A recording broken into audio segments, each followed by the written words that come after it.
Okay, good afternoon, everyone. You're welcome to today's government class, and I'm your tutor, Miss Modupe. But for the purpose of this class, you can refer to me as Miss Mo.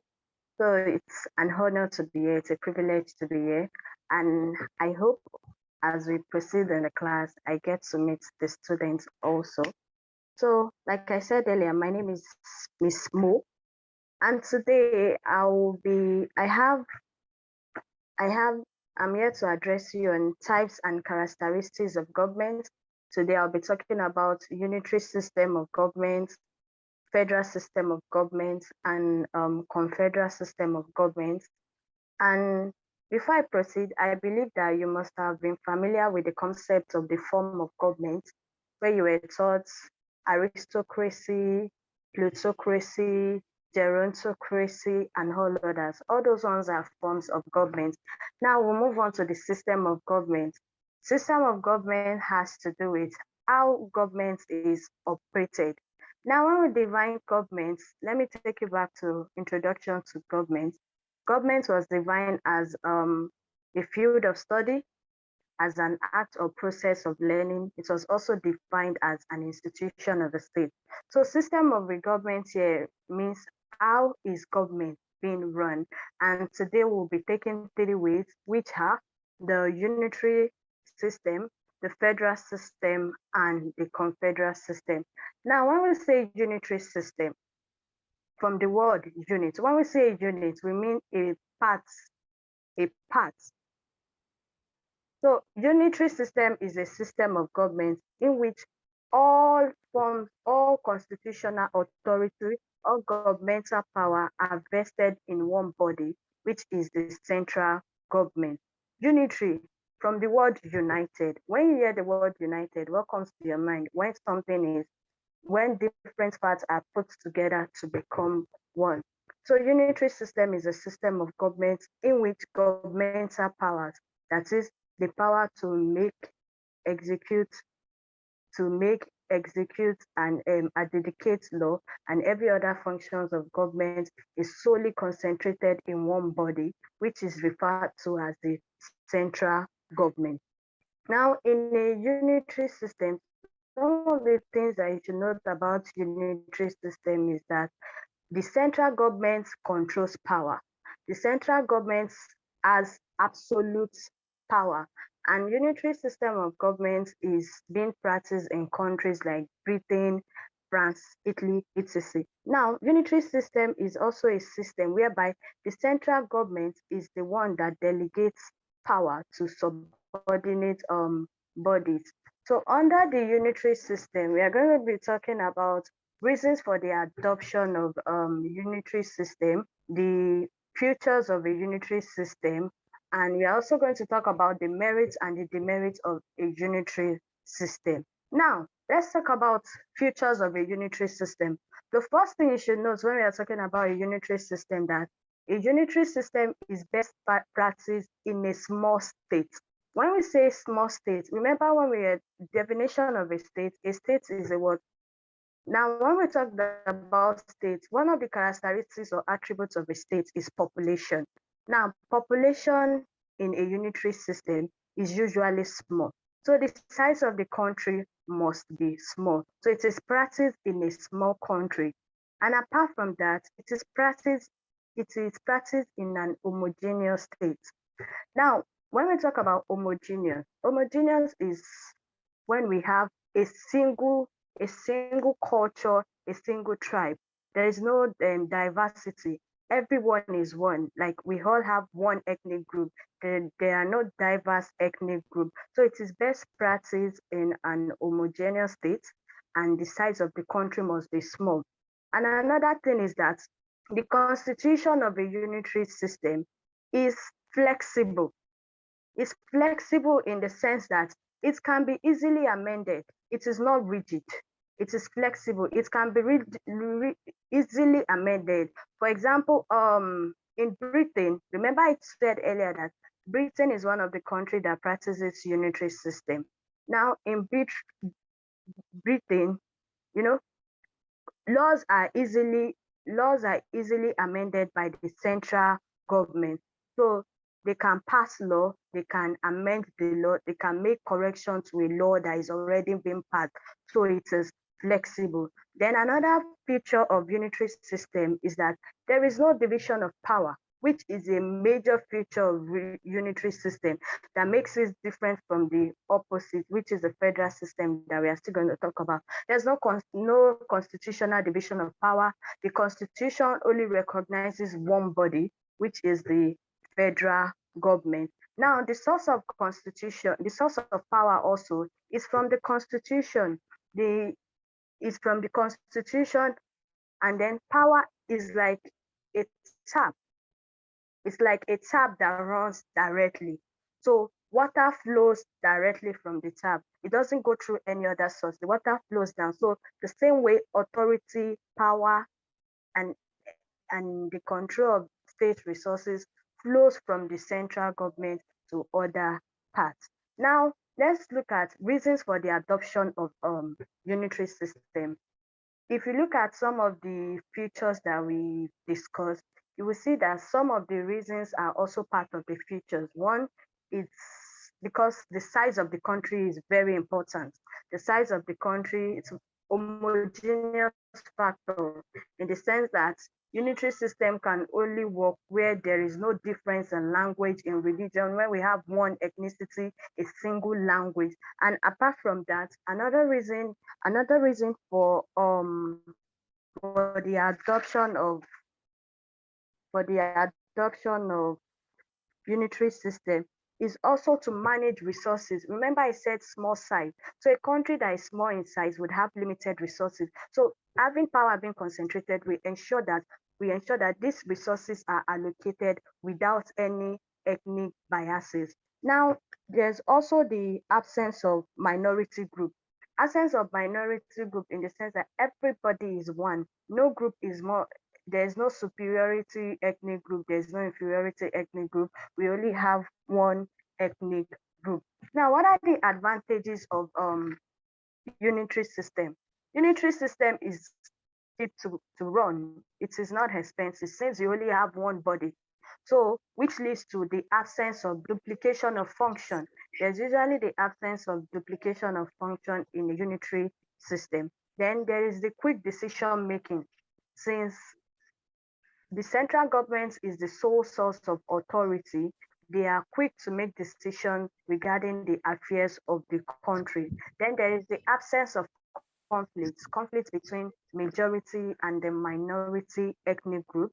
And another advantage that we also want to talk about is that flexible constitution. You know, when a constitution is rigid, the process of amendments is usually long.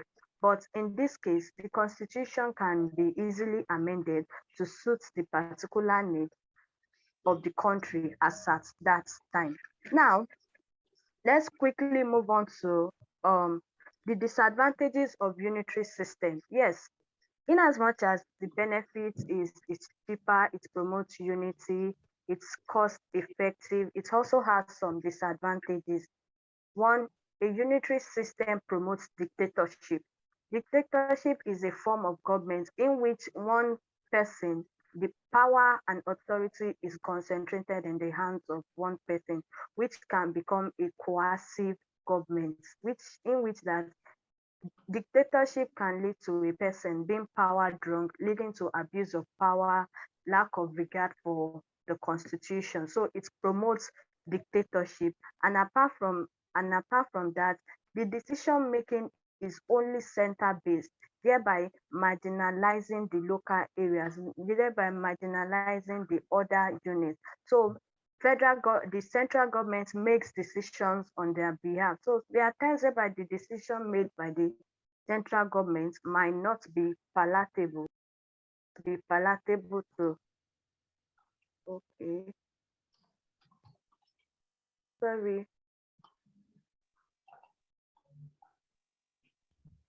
Can you hear me? Hello? Hello? Yes, yes. Oh, okay. So, and apart from that, it leads to overburden of the central government. since the major power and authority is vested in them, like there's so much work for them to do. This is something that it's hard to see delegation of function. So they have too much of responsibilities, too much of duties imposed on them. And apart from that, unitary system is prone to political instability. Everybody wants to have a taste of power. Everybody wants to control. But because of the absence of political parties, for instance, or opposition party, it can lead to political instability where a person or a group can decide to usurp or overthrow the ruling government. Then um, it leads to domination of the minorities.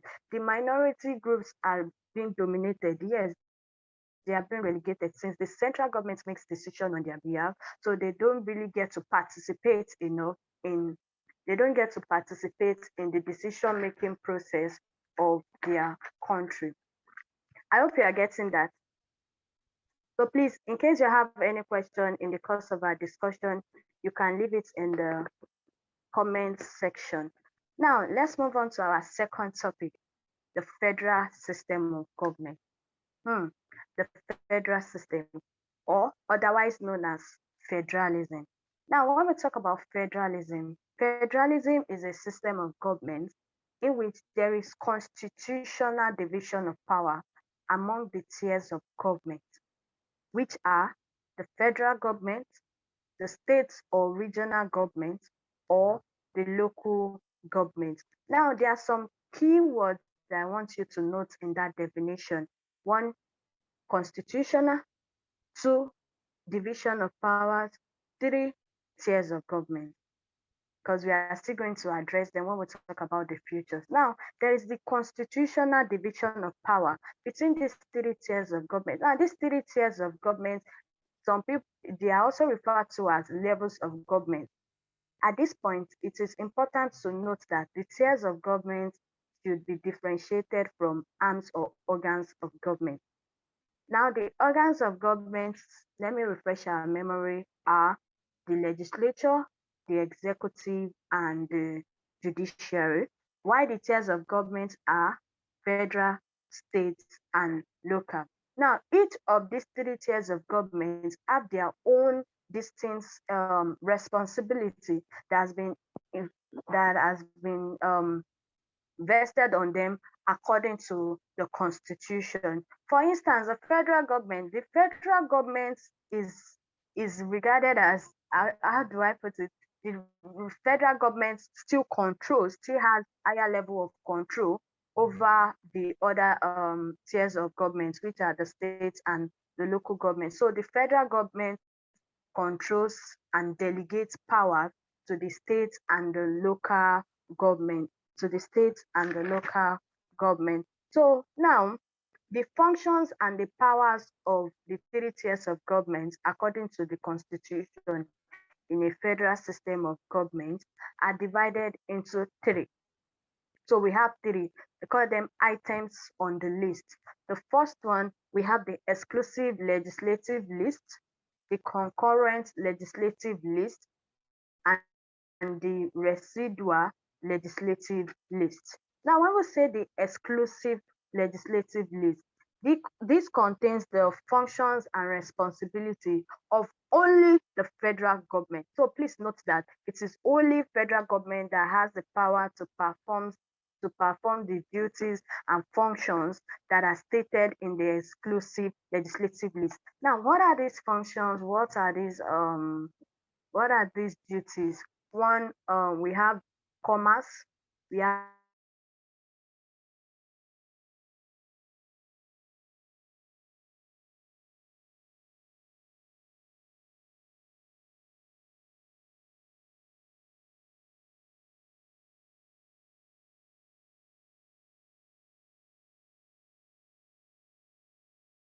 we have the concurrent legislative list. Now, in this concurrent legislative list, it is made up of powers and functions that are exercised by the federal or by the federal and the state government. So two of these tiers of governments performs this function. Now, what are their functions? The functions include provision of higher, higher or tertiary education. That is why sometimes you have federal schools and state-owned universities, which also provide education to the students of the country. We also have industrial development. We are, in some cases, we have road construction being done by the federal government or the state government, or the road being constructed by the federal government and maintained by the state government. So these are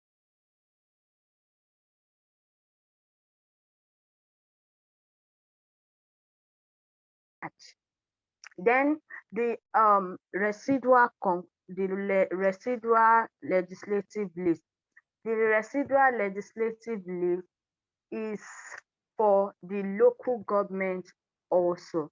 Although there are some people that believe that the residual list, that the powers and functions are exercised by the state and the local government, but in most situations it is usually exercised by the local government. There are times where states have to come in or interfere depending on the type of duty to be carried out. So examples of duties or functions on the residual list include primary health care, registration of birth, marriage and death certificates, provision of maternity center, maintenance of public places like libraries, schools, especially primary and secondary school, library, etc. They are all examples of functions that can be found in the residual list. Now, examples of countries that practice federalism. We have Nigeria, our own country.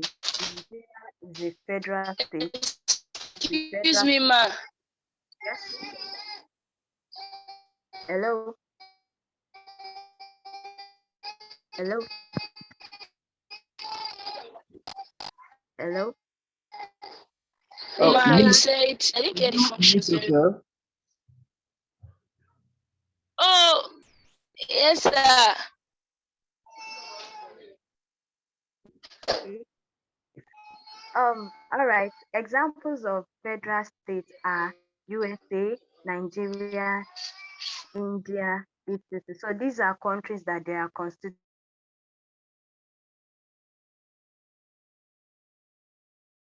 constitutionally division of powers among their tributaries I have a of question, ma. Excuse me, government. ma. Now, let's move on to reasons for the adoption. All right, man, tell me your question.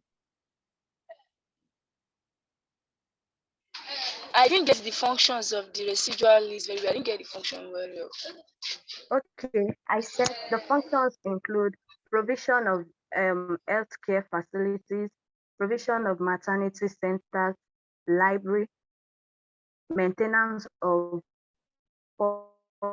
public places roads, etc. Then we also have naming of streets and registration of births, deaths, and marriage certificates. And these functions are usually exercised by the local government. Did you get that now? Maybe Sola, did you get that? Yes, ma. I get it. All right, so Yes, so yes, ma. I'm getting it. let's move on to reasons why federalism or a federal system of government is adopted. One, countryside.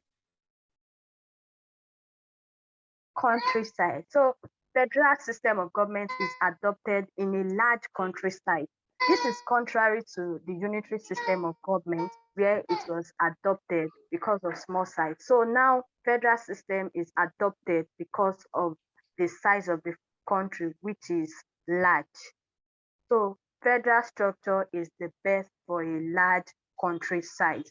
Another reason for the adoption is it brings the government closer to the people. It brings the government closer to the people. Now, the third tier of government, which is the local government, is referred to as the grassroots government in the sense that it is the government that is closer to the people. So when the citizens of a country, when the people of a country community have issues, these issues are more likely to be addressed by the chairman of their local government council. And if it is beyond the local government council, it can be addressed to the state government. So the government is closer to the people through the federal system. And also, because of the rights of the minority, remember, it's a large country. So there are definitely going to be different ethnic groups, different languages, different culture. So federalism ensures that the rights of the minority are protected. For example, in Nigeria, we have three major ethnic groups, as we have been taught from our basic education, which are Yoruba, Igbo, and Hausa. So these are the three major ethnic groups. Apart from that, we have over 250 ethnic groups. So the purpose of federalism is to ensure that apart from the three major ethnic groups that we have in Nigeria, that the rights of these other ethnic groups are protected, their fears are eliminated. And then another reason is to is to ensure for economic factor in the sense that the three tiers of government are able to pool resources together from their level, which will also aid the distribution of revenues in different levels of government. So resources are being pooled together in terms of revenue, state revenue, allocations, and so on. They are being pulled together to foster the economy of the country. Then one reason that I forgot to add is federalism is mostly adopted in heterogeneous states. Heterogeneous state, that is, it is heterogeneous in nature, where there are diverse culture, diverse language, unitary system, homogeneous states, while federal is heterogeneous states. Now, what are the features of a federal system? Remember when I was defining a federal system, I identified three keywords that should be in your definition. So the first one I said was constitution. Constitution. So the powers of the three tiers of government are constitutionally shared. The powers are derived from the constitution. So each of the functions, each of the duties, each of their powers as stated in the legislative list was are, are allocated or were allocated by the constitution. And then apart from that, we also have the fact that the constitution is supreme in a federal state. The constitution is powerful. So every power, every duty of the tiers of government, they are subjugated under the control of the constitution. Now, still under the constitution, one important feature of federal system of government you should also note is that the constitution is rigid and written and rigid in the sense that it cannot be easily amended. Even if there will be need for amendment, it requires a long process that must be duly followed. And then under another feature is separation of power. One of the basic concepts of government you are taught is separation of power. Separation of power where there's distribution or division of powers among the organs of government. So also it is in a federal system. So there is separation of powers among the three arms of government, which are the legislature, the executive, and the judiciary. Then, still under the separation of power, under the legislature, in a federal system, bicameral legislature is mostly adopted. Bicameral legislature, in which there are two legislative houses. In Nigeria, we have a bicameral legislature, two, which is made up of the Senate House, which is the upper chamber, and the House of Representatives, which is the lower chamber. Now, quickly, let me move on to the merits and demerits of a federal system. Now, because of my time, I will have to rush it. One, the importance of a federal system is that it promotes political unity in the sense that the rights of everybody, the majority rights and the minority rights are promoted. So it promotes unity among diverse ethnicity.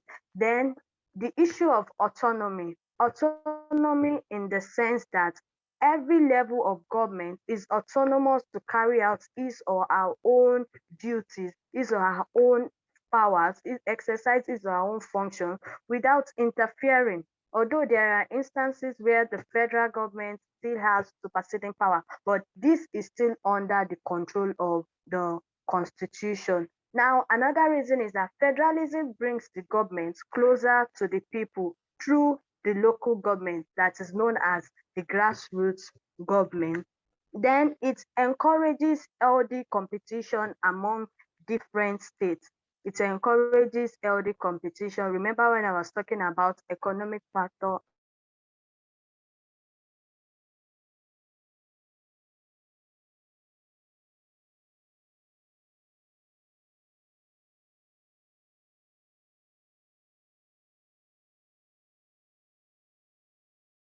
So revenue, because the more revenue they get, the more will be allocated to them. Then also it takes away the fear of domination. The minority are protected, they don't have to fear. And due to the diversity of powers and function, dictatorship is eliminated. Remember, dictatorship is a merit of unitary system, but in a federal system, it's hard for you to have dictatorship because powers are constitutionally shared and there is checks and balances. So no tier of government really supersedes any other tier of government without subjugation or submission from the constitution. Then also decisions are not promptly made. Decisions are not promptly made. So federalism provides opportunity to ensure that people take part in the process of decision making, which is not provided in a unitary system.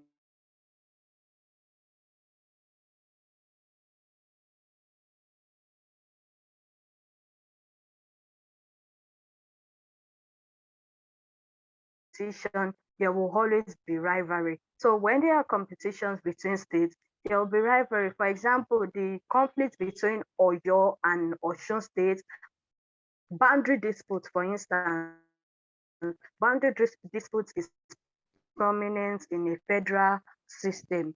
And then another thing is it promotes ethnic bias. It promotes ethnic bias. Every ethnic group wants to see his or her ethnic group as being superior to the other. So ethnic bias, ethnic affiliation is promoted, which might hinder the national unity. Another problem we have is it is costly to run. Yes, federalism is costly to run because see the division of power, see the responsibility each of the tiers of government are allocated to. This will cost a lot. And apart from that, this will lead to duplication of function so functions are repeating itself. You have for instance at the federal government level we have ministry of sports, youth and sports.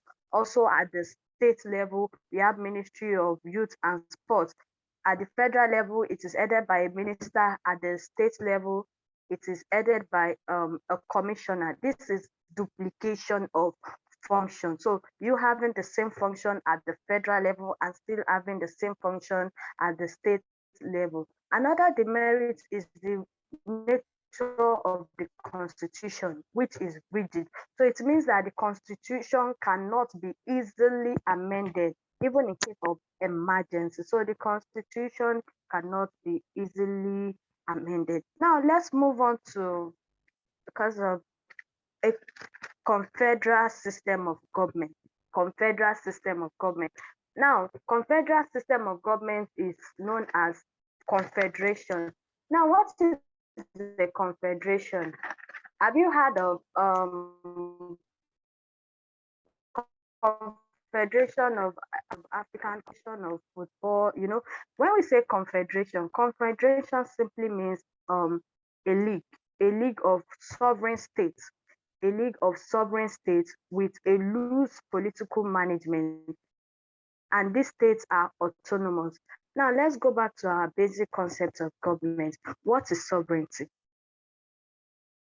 Sovereignty is the absolute power of a state to make and enforce law within its jurisdiction without any external interference. So a confederation is simply a situation where sovereign states, independent states come together, submit their sovereignty into one, and they form what is known as a confederation. Now, this happened between Senegal and Gambia. There was a confederation, a league of independent states bringing their sovereignty together to form a union. Now, the a confederation. When, uh, hello, yes, Mimi Sala, do you have a question? Hello, ma. Yes, there. Do you have a I couldn't get the question? definition of that. Yes, ma. Yes. What's the question? Yes, I couldn't get the definition of that confederal system of government. Okay, a confederate. Okay, can you hear me now? Yes, I can hear you. Okay, a confederation is a system of government in which it's a league. When we talk about a league is made up of different units coming together. So it's a situation whereby league of sovereign states come together with a loose political arrangement, and these states are autonomous. That is, each of these states have their own sovereignty, they have their power, but they submit it under, they come together, they submit their authority, they submit their sovereignty under one body. They form a union. Now, for instance, the African Union, AU, is a confederation because it's made up of different states coming together, submitting their sovereignty. So whatever decision is made by the African Union, it affects all their member states. Remember, we said sovereignty, ability of a state to make and enforce law without interference. But if they are under organizations such as African Union, if the union makes a law, it will affect the law of the member country, member state. So now, when we are also talking about a confederation, another important thing you should note about a confederation is that it is often seen as a voluntary association that Union, United Nations, or joint sovereignty with another country, and you can easily withdraw your membership. A state can easily withdraw membership, which means that once a state withdraws membership from a confederation, he or she will not be able to enjoy the benefits and the advantages that comes from belonging to that confederation. Now, what are the features of a confederation or a confederal system of government? It is made up of two or more sovereign states. So these are states that have agreed to submit under one authority. So instead of having, for instance, three states coming together, they form a union, they can decide to form another country. So which means that the the same thing that is buying, let's say states A, B, and C. States A, B, and C can come together to form state D. So the state D is a combination of states A, B, C. So this means that state D if state D makes a law or it makes a decision, the decision is binding on states A, B, C, and D. Now, again, another thing is it has a weak central government. So since it's a combination of three or more autonomous states, it is hard to predict the central government because every state, one thing you should always note Hello, is that man. every The state, class will be ending right now. oh, okay. All right. I hope you had a nice time. So if there are questions, please let me know. Why now?